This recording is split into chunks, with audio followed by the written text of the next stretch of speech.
కష్టపడ్డారని మరొకసారి మీకు విజ్ఞప్తి చేస్తున్నా. ఈరోజు కూడా నా ఆలోచన ఇదే. అదే జగన్మోహన్ రెడ్డి ఊసరవిల్లి రాజకీయాలు చేసి బెయిల్ కోసం రాజకీయం, కేసుల కోసం రాజకీయం, రాష్ట్రాన్ని తాకట్టు పెట్టి ప్రత్యేక హోదా కోసం ఎన్ని మాట్లాడాడంటే మా యువత గుర్తుపెట్టుకోవాలి. కేంద్రం మెడలు వంచి ప్రత్యేక హోదా తెస్తా అన్నాడు. ఇప్పుడు మెడలు దించి కేసుల కోసం పాటుపడే పరిస్థితికి వచ్చాడు. ఇది వాస్తవం అని చెప్పి కూడా నేను మీకు తెలియజేస్తున్నా.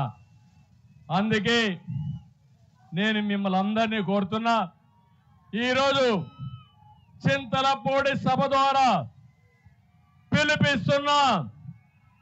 175 సీట్లకు 175 గెలవాలి. పులివెందల కూడా గెలవాలి. గెలవాలనే సంకల్పంతో గట్టిగా మీరందరూ కూడా చప్పట్లు కూడా చెప్పండి. ఇక్కడికి వచ్చినప్పుడు ఏలూరు ఎంపీ ఉన్నాడు. నిన్నటి వరకు ఎంపీ, ఇప్పుడు కూడా ఎంపీనే, ఇంకా 2 నెలలు ఉంటాడు. చాలా తెలివైన వాడు.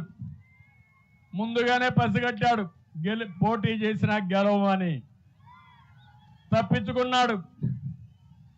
5 ఏళ్లు ఈ ప్రాంతానికి చేసింది లేదు, ఆయన వల్ల లాభం లేదు, ఏది జరగలేదు అలాంటి వ్యక్తి.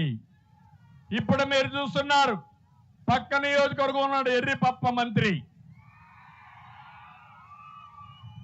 ఆయన కొడుకును పంపించాడు ఇక్కడికి ఎర్రిపప్ప.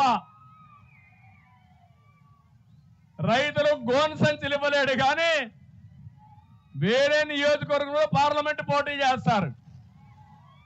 గొప్ప నాయకులే కదా అని మిమ్మల్ని అడుగుతున్నా.